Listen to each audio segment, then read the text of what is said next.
আসসালামু আলাইকুম বন্ধুরা, সবাই কেমন আছেন? আশা করি সবাই ভালো আছেন। আমরাও আলহামদুলিল্লাহ ভালো আছি। কালকে রিং লাইটটা নিয়ে আসছে আমার ভাই বাজার থেকে। তো এটা বলছিল যে আপু রিং লাইট ভালো হবে না শুধু নর্মাল ওগুলো স্ট্যান্ড ভালো হবে। তো আমি বললাম রিং লাইটটাই নিয়ে আসো, অনেক সময় ড্রেসের ভিডিও দেওয়া লাগে। তো ওটা শেষ করে যে এখানে দেখেন কাজ যতই বলি করব না আপনাদের ভাইয়া আবারও সেই ছোটো মাছ নিয়ে আসছে। আজকে অসুস্থ, কত কাজ করলাম তারপরেও আমার ছুটি নাই।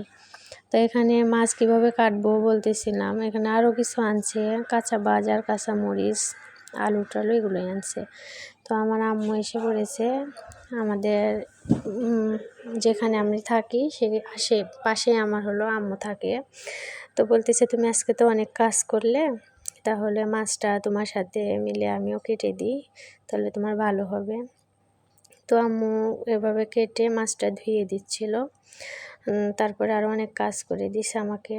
তো আম্মুর কাছে থাকি দেখে এইভাবে দেখেন কত কাজে আমাকে হেল্প করে আমার মা।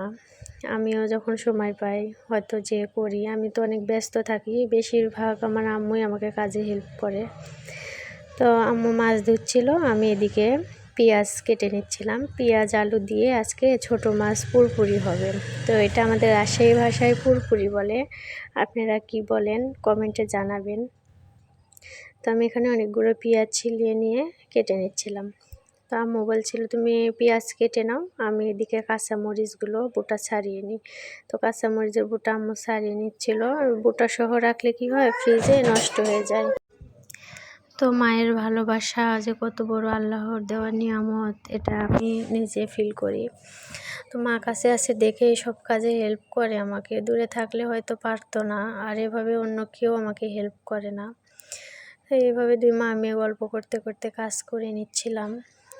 দুপুরে আজকে আর বেশি কিছু রান্না করব না, শরীরটা বেশি ভালো না, তো আজকে এইটুকুই রান্না করব। তো মা বলছিল তুমি নিজের হাতে তরকারি মাখিয়ে দাও, বেশি মাখাইলে পুরপুরির তরকারি বেশি স্বাদ হয়।